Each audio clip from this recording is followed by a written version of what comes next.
আমাদের অনন্য স্টোরি সকল প্রকার পার্ট গল্প দেখতে আমাদের চ্যানেলটি সাবস্ক্রাইব করে পাশে থাকা বেল আইকনটিতে ক্লিক করে অল নোটিফিকেশন অন করে দিন।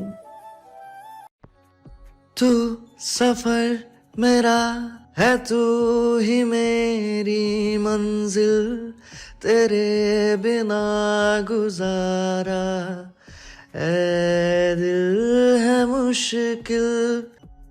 तू मेरा खुदा, तू ही दुआ में शामिल, तेरे बिना गुजारा है दिल है मुश्किल। मुझे आजमाती है तेरी कमी, मेरी हर कमी को है तू लाज़मी। जुनून है मेरा, बनूं मैं तेरी काबिल, तेरे बिना गुजारा ऐ दिल है मुश्किल। ये रूह भी मेरी, ये जिस्म भी मेरा, उतना मेरा नहीं जितना हुआ तेरा। तूने दिया है जो वो दर्द ही सही, तुझसे मिला है तो इनाम है मेरा। मेरा आसमां ढूंढे तेरी जमीन, मेरी हर कमी को है तू लाज़मी। ज़मीं पे ना सही तो आसमां में आमिल, तेरे बिना।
নয়নে নয়নে রাখিব, অন্য কেউ রে নাই আমি চাইতে দিব।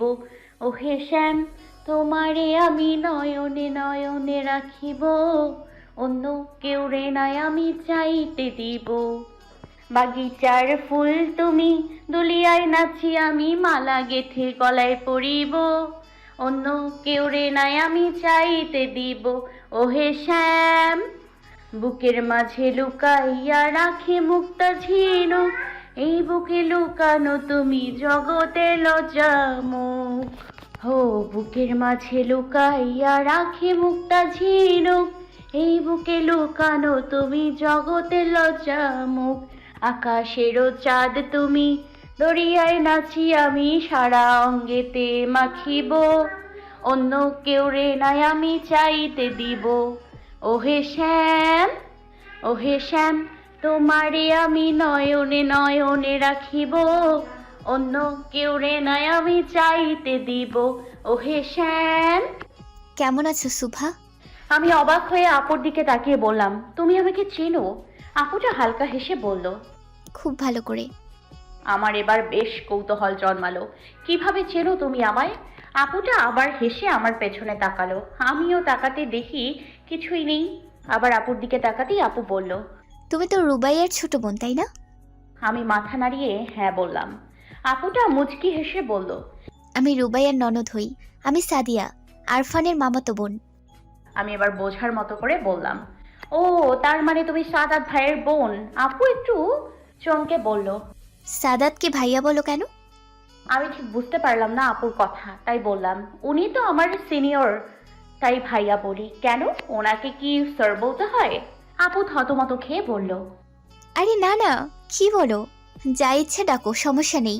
বাই দ্য ওয়ে, তোমাকে অনেক সুন্দর লাগছে। Black sweet you. আমি আপ্লুত হয়ে বললাম, থ্যাংক ইউ আপু। বাই দ্য ওয়ে, তোমাকে পুরো রেড চেরি লাগছে এই লাল শাড়িতে। আজ একজনকে পুরো কুপোকাত করে ছেড়ে দিয়েছো। আপু তাচ্ছিল্যের স্বরে বলল। যাকে কুপোকাত করতে চাই সেই আজ এখানে নেই। আমি চমকে বললাম, কাকে আপু? আমি কি জানতে পারি? তোমার কি বয়ফ্রেন্ড আছে? আপু হালকা হেসে বলল। বয়ফ্রেন্ড না, ফিয়ন্সি আছে। আপুর বলা এই একটা কথাতে কেমন যেন বুকটা ধক করে উঠল। তার মানে না। আচ্ছা, আপুর ফিয়ন্সি আছে ভালো, কিন্তু তার কথা বলার সময় আপুর মুখটা এমন মলিন কেন হয়ে গেল? আমাকেই খুঁজে বের করতে হবে। একটু পর আমার পারফরমেন্স।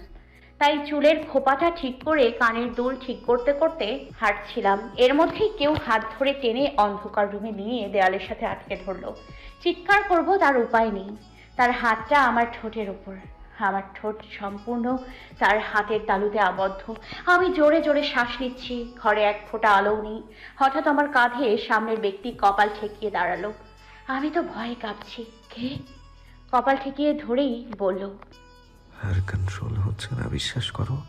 ইচ্ছে করছে তুলে নিয়ে গিয়ে বিয়ে করি তোমায়। আর তুমি যে ভীতু, তোমাকে একটু ধমক দিয়েই কান্না করতে করতে কবুল বলে দেবে। কিন্তু ইসলামে মেয়েদের অনেক সম্মান দেয়া হয়েছে। ইসলামে জোর করে বিয়ের কোনো অনুমতি নেই। আমি কখনোই তোমার অনুমতি ছাড়া তোমাকে স্পর্শ করতে পারবো না। কিন্তু কত সামলাবো নিজেকে? একটু আমাকে বোঝার চেষ্টা করো প্লিজ।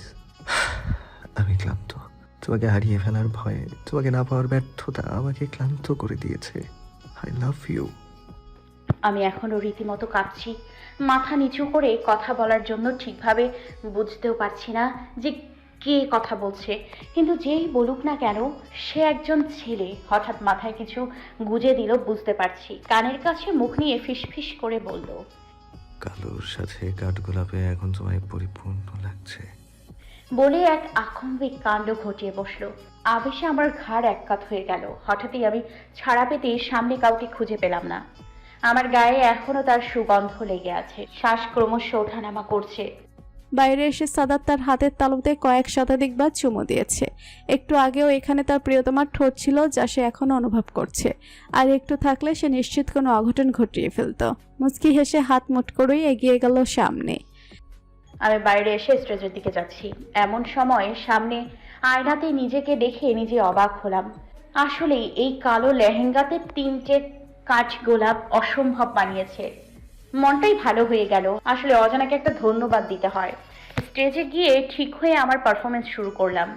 ওহে শ্যাম, তোমারে আমি নয়নে নয়নে রাখিব, অন্য কেউ রে নাই আমি চাইতে দিব।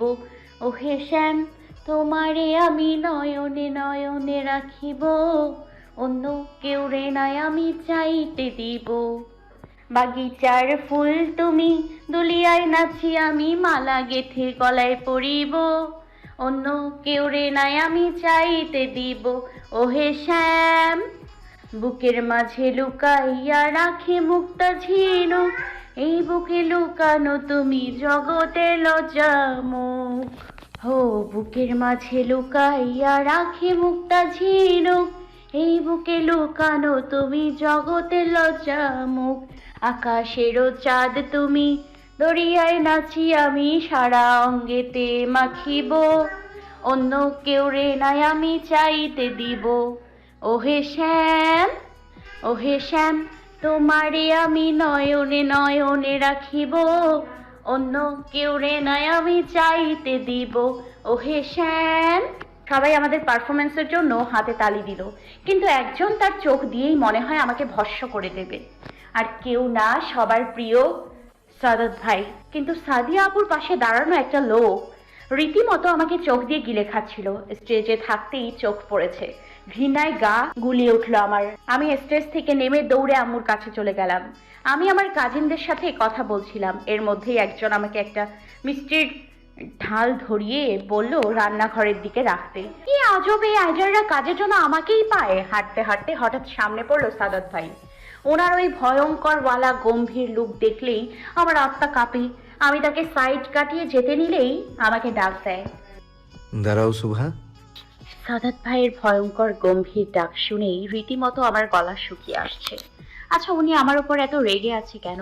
আমি তো ওনার কোনো কথা অমান্য করিনি। তাহলে আমি ভাবতে ভাবতে পেছন ফিরলাম। ওনার দৃষ্টি আমাতে আবদ্ধ। উনি আমার দিকে আসছে আস্তে আস্তে। আমি ঠায় দাঁড়িয়ে রইলাম, কিন্তু বুকের ভেতরে ঝড় বয়ে যাচ্ছে। আমি স্পষ্ট শুনতে পাচ্ছি বুকের ধুক ধুক শব্দ। হয়তো ভয় থেকেই বিট বেশি দিচ্ছে হৃৎপিণ্ড। সাদাত ভাই আবার বলল, আমার দিকে তাকাও। নজর নিচের দিকে কেন? ওখানে কি? আমার চোখের দিকে তাকাও শুভা। লুক। আমি ভয়েই মরে যাচ্ছি। আর ওনার ওই আগুন ধরানো চোখে তাকালে নির্ঘাত হাড়টা আর আস্ত থাকবে না। কিন্তু তার পারলাম কই? ওনার গম্ভীর গম্ভীর কথা শুনে আমি শেষ। আস্তে করে চোখ উঠিয়ে ওনার দিকে তাকিয়ে দেখি উনি আমার দিকে এমন ভাবে তাকিয়ে আছে যে চোখের পলকও ফেলছে না। দুই হাত ভাঁজ করে দাঁড়িয়ে আছে। খাম্মা। আমি হাতে হাত কচলাচ্ছি। উনি আবার বললেন, এরকম করছো কেন? আমি কি তোমাকে ধমক দিয়েছি না মেরেছি? আমি বিড়বিড় করে বললাম, হ্যাঁ পারেন ওই ধমক আর মার দিতেই। ভাগ্য খারাপ হলে যা হয় আর কি। আমার বিড়বিড় করা কথা সব শুনিয়ে নীল বজ্জারটা আমাকে এক সমুদ্র লজ্জায় ফেলে বলল, আমি কিন্তু ধমক আর মার দেওয়া ছাড়া অন্য কিছু করতে পারি। ওয়ানা ট্রাই? আমার চোখগুলো ড্যাবড্যাব করে ওনার দিকে তাকিয়ে আছি। এবার আমতা আমতা করে বললাম, আচ্ছা আপনি এত রেগে আছেন কেন? আমি কি কিছু করেছি? আচ্ছা, আপনি আতিথেয়তার কোনো ত্রুটি খুঁজে পেয়েছেন? উনি আমার দিকে ভ্রু উঁচিয়ে বললেন, না। তুমি কি কিছু করতে পারো নাকি? খালি অন্য ছেলেদের সাথে নাচতে পারো। কথাটা উনি বেশ জোরেই বলল। আমি চোখে পাপে ঝাঁকিয়ে বললাম, আমি অন্য ছেলেদের সাথে নাচি মানে? উনি মানে বলেই এগিয়ে আসতে নিলেই এর মধ্যে আমার পেছন থেকে রিফাত ভাইয়া ডাক দেয়। আমি পেছনে ফিরে ভাইয়াকে দেখে যেমন স্বস্তি পেয়েছিলাম তেমনি হঠাৎ করে বিরক্ত হয়েছিলাম। আরে শুভা, তুই এখানে? আমি তোকে খুঁজতে খুঁজতে শেষ। চল, এবার আমাদের টার্ন। ছেলেপক্ষ আমাদের থেকে 2 পয়েন্ট এগিয়ে আছে, তাই আমাদেরই কিছু একটা করতে হবে। আমি কিছু বলবো তার আগেই সাদত ভাই বললেন, ও যাবে না। আমি ওর সাথে কথা বলছি। আমাদের স্পেস দিন প্লিজ। এটা কি হলো? উনি যেভাবে স্পেস চাইছেন দেখে মনে হচ্ছে আমি ওনার গার্লফ্রেন্ড নয়তো বউ। আমি ভাবতে ভাবতে রিফাত ভাইয়ার জবাব, সরি, আপনাকে তো ঠিক চিনলাম না। যাই হোক ভাইয়া, ওকে ছেড়ে দিন, আমাদের এখন পারফরমেন্স আছে। রিফাত ভাইয়ার কথায় পিঠে সাদত ভাই গম্ভীর কণ্ঠে বললেন, শুভা এখন পারফর্ম করবে না, তাই না শুভা? উনি আমার দিকে কি এক ভয়ঙ্কর দৃষ্টি দিয়ে রেখেছেন। আমি ভয়ে মাথা নাড়িয়ে হ্যাঁ বললাম।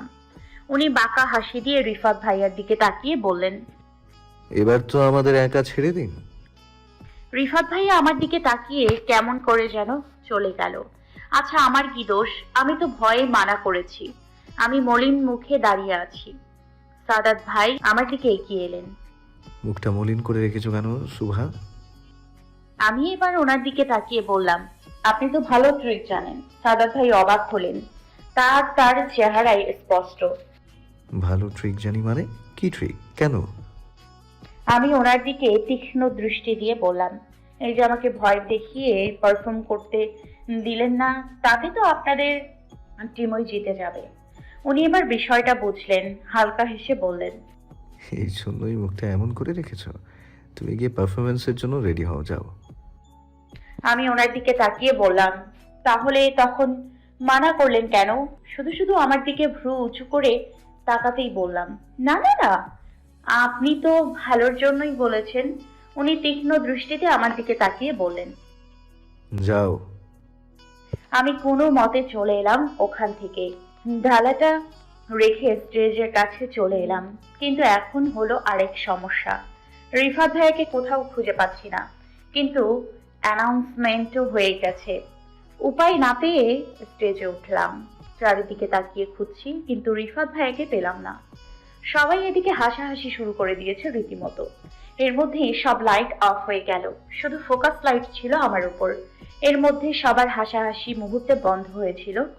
জাগরণ। সবাই ওয়াও, কুল, পারফেক্ট ম্যাচ এগুলোই বলছিল। এর মধ্যে ইয়ে দিল হ্যায় মুশকিল গানের টাইটেল সংটা চালু হয়ে গেল। আমি ডান দিকে তাকাতে দেখি সাদত ভাই গাইতে গাইতে আসছে। तू सफर मेरा है, तू ही मेरी मंजिल, तेरे बिना गुजारा ए दिल है मुश्किल। আমি স্তব্ধ হয়ে ওনার দিকে তাকিয়ে আছি। আশ্চর্যের বিষয়, গানটা উনি নিজে গাইছেন। তার বাম গালের মাইক্রোফোনটা তারই প্রমাণ। কি চমৎকার তার গলা! আমার ভাবনার প্রহর কাটলো ওনার স্পর্শে। আমার হাত ধরে টেনে ওনার বুকের ওপর ফেললেন। আমার পুরো শরীরটা যেন অসাড় হয়ে যাচ্ছে, কোনো শক্তি পাচ্ছি না। উনি আমাকে দেখে বাঁকা হেসে গাইতে আরম্ভ করলেন। तू मेरा खुदा, तू ही दुआ में शामिल, तेरे बिना गुजारा है दिल है मुश्किल, मुझे आजमाती है तेरी कमी, मेरी हर कमी को है तू लाजमी, जुनून है मेरा बनूं मैं तेरी काबिल, तेरे बिना गुजारा ऐ दिल है मुश्किल। উনি আমার হাত ধরে ঘুরিয়ে সামনে এনে কোমর জড়িয়ে ধরলেন। আমি সাথে সাথে কেঁপে উঠলাম। এই কি ধরনের অনুভূতি! আমার ভেতরে এক অন্য রকমের অনুভূতি কাজ করছে, যা আমি নিজেই বুঝতে পারছি। হঠাৎ করে ওনার দিকে তাকিয়ে সকল শক্তিই বোধহয় শেষ হয়ে গেছে। আমার সম্পূর্ণ ভার তার উপর, আর উনি আমাকে ওনার মনের মতো এদিক থেকে ওদিকে নিচ্ছে, তো আবার হুট করে নিজের ওপর নিয়ে আসছে।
স্টেপ দিচ্ছেন, কিন্তু আমার তাতে কোনো ভ্রুক্ষেপই নেই। আমি তো তার চোখের দিকে তাকিয়ে থাকতে ব্যস্ত। অবশেষে উনি গান শেষ করলেন। আমার পুরো শরীরে কম্পন দিচ্ছে। তীব্র হাতে তালির শব্দে আমার হুঁশ আসলো। তাড়াতাড়ি ওনার হাতের বাঁধন থেকে ছুটে একবার সবার দিকে তাকিয়ে তৎক্ষণাৎ স্টেজ থেকে নেমে গেলাম। আপুকে বলে রুমে চলে এলাম। আপাতত এখন একটু একা থাকতে হবে। লজ্জায় গাল দুটো গরম হয়ে উঠেছে, যা আমি হাত দিয়ে স্পর্শ করেই বুঝতে পারছি। রুমে এসেও কেমন এক অস্থিরতা কাজ করছে আমার মধ্যে। কি ছিল এটা? এমন কেন লাগছে আমার? এই প্রথম কোনো ছেলে আমার এতটা কাছে ছিল। কেউ প্রথম আমাকে স্পর্শ করেছে, কিন্তু তাকে আমি কিছুই বলতে পারলাম না। কেন কেন যেন ওনার এই দৃষ্টিতে একটা ভরসা খুঁজে পেয়েছিলাম। চোখ বন্ধ করলে চোখে ভাসছে সেই মুহূর্ত, যখন উনি আমার বাম গালের সাথে নিজের ডান গালটা স্পর্শ করেছিলেন। চোখটা খুলে আয়নায় তাকাতেই আমি শিউরে উঠলাম। আমি আয়নায় তাকাতেই দেখি সেই লোকটা দাঁড়ানো, যাকে সাদিয়া আপুর পাশে দেখেছিলাম। কেমন করে তাকিয়ে আছে আমার দিকে। আমি বেশ ভয়ই পেলাম। একে তো এখানে আমি একা, আর কেউ নেই, সবাই নিচে। এই আওয়াজে কেউ আমার চিৎকার শুনতেও পারবে না। তাও সাহস করে বললাম, আপনি কে? এখানে কি করেন? লোকটা অদ্ভুত হাসি দিয়ে বলল, আমি আসিফ, এখানে তোমার কাছে এসেছি। আমার চোখ বড় বড় হয়ে গেল। আমার কাছে এসেছে কেন? আপনি আমার কাছে এসেছেন মানে কি? বের হন এখান থেকে, এক্ষুনি বেরিয়ে যান, নয়তো আমি চিৎকার করব। লোকটা ভয়ঙ্কর হাসি দিয়ে বলল, তোমার চিৎকার শুনতে কেউ আসবে না। আরে তুমি ভয় পাচ্ছ কেন? আমি তোমার কোনো ক্ষতি করব না। আমি তো তোমাকে ভালোবাসি। আমি তোমাকে বিয়ে করতে চাই। আমি বিস্ফোরিত চোখে তাকালাম। কত অসভ্য লোক! চেনা নেই, জানা নেই, বিয়ে করতে চায়। আমি বেশ শক্ত গলায় বললাম, একদম আজে বাজে কথা বলবেন না। আমি আপনাকে চিনিও না, আর আপনি আমাকে কি করে চেনেন? আপনি এক্ষুনি বের হন এখান থেকে। লোকটা আমার কাছে এগিয়ে আসছে। এর মতলব ভালো ঠেকছে না। আমি দরজার দিকে তাকিয়ে দৌড় দিব, তখনই আমার হাত ধরে ফেললো লোকটা। আমার সারা শরীর ঘিনঘিন করছে। হাত ছাড়ানোর চেষ্টা করছি, কিন্তু কোনো লাভ হচ্ছে না। কি শক্তভাবে হাতটা ধরেছে, লাল লাল দাগ দেখা যাচ্ছে। আমি দাঁতে দাঁত চেপে বললাম, হাত ছাড়ুন! আপনার সাহস তো কম না! আপনি আমার হাত ধরেছেন, ছাড়ুন, ছাড়ুন আমার হাত! লোকটা ভয়ঙ্কর ভাবে বলল, কেন এখন এমন কেন করছো? যখন সাত ভাই তোমার হাত টেনে ধরেছিল তখন তো কিছু বলনি কেন? তখন কি বেশি সুখ অনুভূত হচ্ছিল? ছি! লোকটার কথা শুনে নাক মুখ কুঁচকে এলো আমার। সারা শরীরে কাটা দিচ্ছে আমার। চোখের কোণে পানির কণা এসে ভিড় জমিয়েছে। যে কোনো সময় পড়ে যেতে পারি। এর যা বললো তাতে মনে হলো আমার সামনে সবচেয়ে ঘৃণ্য একটা নর্দমার কীট দাঁড়িয়ে আছে। ইস, জানো তো শুভরানী, সাত ভাই যখন তোমার ওই কোমরটা ধরল না, ইচ্ছে হচ্ছিল সাত ভাইয়ের শরীরে তোমাকে নিয়ে অন্য কোথাও যে তোমার সর্বাঙ্গ। আমি সহ্য করতে না পেরে মুক্ত হাত দিয়ে জোরে সর্বশক্তি দিয়ে একটা থাপ্পড় বসিয়ে দিলাম জানোয়ারটার গালে। চিৎকার করে বললাম, অসভ্য জানোয়ার! তোকে তো! কিছু বলার আগেই সাদাত ভাই এসে জোরে চিৎকার দিয়ে বলে উঠলেন, শুভা, তোমার এতটা অধঃপতন ঘটেছে? ছোট হয়ে বড়দের গায়ে কি করে হাত তুলো তুমি? এই তোমার শিক্ষা? আমি পুরো অবাক হয়ে গেছি এই লোকের কথা শুনে। খুব ভালোভাবেই বুঝতে পারছি ইনি পুরো বিষয়টা না জেনেই চিৎকার করছেন। সবচেয়ে বেশি অবাক হলাম এই আসিফ নামের কিট সাদাতের সামনে একদম ভিজে বিড়াল। একে দেখে মনেই হবে না ভেতরে এক জানোয়ারের সত্তা বসবাস করে। কিভাবে ভদ্র হয়ে বলল, থাক, আর বকা দিও না। বাচ্চা একটা মেয়ে, আমি কিছু মনে করিনি। সাদাত ভাই অগ্নি চোখে বললেন, কিভাবে বাদ দিব আসিফ ভাই? আপনার গালে আঙ্গুলের দাগ পড়ে গেছে, দিয়ে দেখলে খুব কষ্ট পাবে, আর আমি আমার বোনের কোনো কষ্ট সহ্য করব না। তারপর আমাকে উদ্দেশ্য করে বললেন, শুভা, সে সরি। তুমি ভুল করেছো, সরি বলো। আর আসিফ ভাই, আপনি এখানে এসেছেন কেন? আসিফ আমতা আমতা করে বলল, আসলে ওয়াশরুম খুঁজতে খুঁজতে এখানে চলে এসেছি।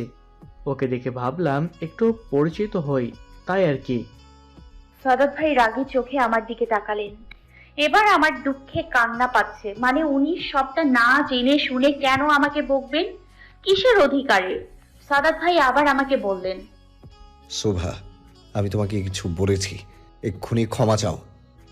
এবার রাগে আমার গা রিরি করে উঠল। শক্তভাবে বললাম, যেখানে আমার কোনো দোষ নেই সেখানে ক্ষমা চাওয়ার প্রশ্নই ওঠে না। ওনাকে বলবেন আমার থেকে দূরে থাকতে, নয়তো এর ফলাফল ভালো হবে না। বলেই চলে যাচ্ছিলাম, কিন্তু সাদাত ভাই বললেন, দাঁড়াও শোভা, এভাবে বেয়াদবি করে তুমি যেতে পারো না। আগে সরি বলে দেন যাও। আমি এবার চিৎকার করে বললাম, আমি মোটেই ক্ষমা চাইবো না। এমন কোনো কাজ করিয়েন না যার জন্য পরবর্তীতে আফসোস করতে হয়। এই লোকটা একটা জঘন্য লোক, এ আপনার বোনের জীবনটাও ধ্বংস করে ছাড়বে। এবার উনি বেশ জোরে সুভা বলে আমার দিকে হাত তুললো, কিন্তু আমাকে মারতে পারিনি। আমি অবাক চোখে ওনার দিকে তাকিয়ে রইলাম। এবার আমি আর আমার চোখের পানি আটকে রাখতে পারিনি, গাল বেয়ে নেমে এলো। শুধু একটা কথাই বললাম ওনাকে, বিশ্বাস ভালো, তবে অন্ধবিশ্বাস সবকিছু তছনছ করে দেয়। বলে ওখান থেকে দৌড়ে চলে এলাম। আপুর অনুষ্ঠানের ব্যবস্থা করা হয়েছিল আমাদের বাসার কাছে একটা বিশাল জায়গায়, তাই বাসায় আসতে তেমন একটা কষ্ট হয়নি। রুমে এসে দরজা লাগিয়ে ফুপিয়ে উঠলাম। আজ কান্নারা কিছুতেই বাধা মানছে না। ফ্লোরে বসেই চুড়ি খুলে খুলে এদিক ওদিক ছুঁড়ে মারার ফলে সবগুলো চুড়ি ভেঙে চুরচুর হয়ে গেছে। আজ মনটাও ভীষণ কাঁদছে। তখন থেকে সাদাত দেয়ালে একের পর এক আঘাত করছে।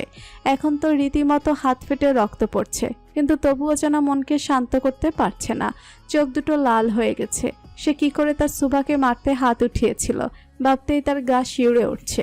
সাদিয়া কয়েকবার এসে তার ভাইকে ডাক দিয়েছে, কিন্তু ফলাফল শূন্য। বন্ধ দরজায় করাঘাত করেও কোনো লাভ হয়নি। হতাশ হয়ে ফুরে গেছে। সাদাত নিজেকে বন্দি করে লাইট নিভিয়ে একসময় ক্লান্ত হয়ে ধপ করে বিছানায় শুয়ে গেল, হাত পা ছড়িয়ে। বিছানায় শুতেই তার চোখের কোণা বেয়ে গড়িয়ে পড়ল পানি। সে কি করবে? একদিকে নিজের ভালোবাসার, অন্যদিকে বোনের ভালোবাসা। আজ তার নিজেকে পাগল পাগল লাগছে। সুভার চোখের পানি তার হৃদয়ে এক বিষাক্ত মেডিসিনের ন্যায় কাজ করেছে, যা ক্রমাগত তাতে ক্ষত করেই চলেছে। আর সুভার ব্যবহারে সে খুব কষ্ট পেয়েছে, সাথে সাথে নিজের প্রতি চরম বিরক্ত সে। সকালের রোদ চোখে পড়তেই মাথা তুলে দেখি এখনো এলোমেলো ভাবেই ফ্লোরে বসে আছি। চোখের পানি শুকিয়ে চেহারায় টান লাগছে, মাথাটা কেমন ঝিমঝিম করছে। ঘড়ির দিকে তাকাতেই দেখি 8টা বেজে গেছে প্রায়। আজ আপুর বিয়ে আর আমি এত বেলা পর্যন্ত ঘুমোচ্ছিলাম, মনটা ভীষণ খারাপ। কোনো মতে ফ্রেশ হয়ে রুমটা গোছগাছ করে নিলাম। বাইরে বের হতেই দেখি সবাই কাজে ব্যস্ত। আমাকে দেখে আম্মু বলল, কি রে, চোখ মুখ এমন দেখাচ্ছে কেন? ঘুম হয়নি ঠিক মতো? আমি মলিন মুখে বললাম, না আম্মু, এমন কিছু না, ওই মাথা ব্যথা করছিল, এর জন্য হয়তো। আম্মু এসে কপালে হাত দিয়ে বলল, সে কি কথা, জ্বরও তো নেই। আয় নাস্তা করে ওষুধ খেয়ে নিবি। আজ যে রুবাইয়ার বিয়ে ভুলে গেলি? আমি হালকা হেসে বললাম, না আম্মু, ভুলবো কেন? কোথায় বিয়ের কোণে? বলতে বলতেই আপু চলে এলো। এসে বলল, এই যে এখানে। আমি আপুকে জড়িয়ে ধরে বললাম, এই আপু, আমাকে খাইয়ে দেবে না আজ? আজ তোমার হাতে শেষবারের মতো খাবো। এরপর তো তুমি অন্যের বাড়ি চলে যাবে, তখন কে খাইয়ে দেবে আমায়? বলতে বলতেই চোখ থেকে পানি গড়িয়ে পড়লো। আপুও কান্না করে দিয়েছে। এর মধ্যে ভাইয়া এসে বলল, কেন, আমার শোভামণি কি আমার হাতে খাবে না? খেয়াল করলাম ভাইয়ার মনটাও খারাপ। যতই হোক আদরের বোনকে বিয়ে দিতে হবে। আমি হালকা হাসার চেষ্টা করে বললাম, কেন না, অবশ্যই আমি তোমার হাতে খাবো, কিন্তু আপুর থেকে তো মামা গন্ধ আসে। আপু এবার আমাকে জড়িয়ে ধরে কেঁদে দিল। আমি আর নিজেকে থামাতে পারলাম না। ভাইয়াও মনটা খারাপ করে আমাদের ধরে আছে। আপু বারবার ওনা দিয়ে নিজের চোখটা মুছে নিচ্ছে, তারপর এসে আমাদের মাথায় হাত বুলিয়ে দিল। আপু আমাকে খাইয়ে দিল। আজ আপুর বিয়ে, কত কাজ। আজ আর আমি আর রেস্ট পাচ্ছি না, এটা সেটা করতেই হচ্ছে। বলতে গেলে কেউই বসে নেই। আপুকে পার্লারে নিয়ে যাওয়া হয়েছে। আমার কাজিনরা আর মামাতো চাচাতো ভাইয়ের বউয়েরাও সাথে গিয়েছে সাজতে। আমাকে আম্মু বারংবার বলেছে, কিন্তু আমি যাইনি। একে তো মন ভালো নেই, আর বাকি কাজগুলোও দেখতে হতো, তাই আর যাইনি। ঘরে বসেই লাল লেহেঙ্গাটা পরে হালকা সেজে নিলাম। আপু তার বিয়ের জন্য পেঁয়াজ কালারের একটা লেহেঙ্গা চুজ করেছে, তাই আমি লাল রঙের লেহেঙ্গা চুজ করেছি। হাতে চুড়ি পরতে গিয়ে দেখলাম হাতটা জখম হয়ে আছে। কাল জানোয়ারটা এত শক্ত করে ধরেছিল যে দাগ এখনো রয়েছে, আর চুড়ি খুলতে গিয়ে কিছু ভেঙে হাতে ঢুকেছিল। এর জন্যই হাত ধুতে গিয়ে এতটা জ্বালা করেছে হাতে। হাতে চুড়ি পরে একে একে কানের দুল টিকলি পরে নিলাম।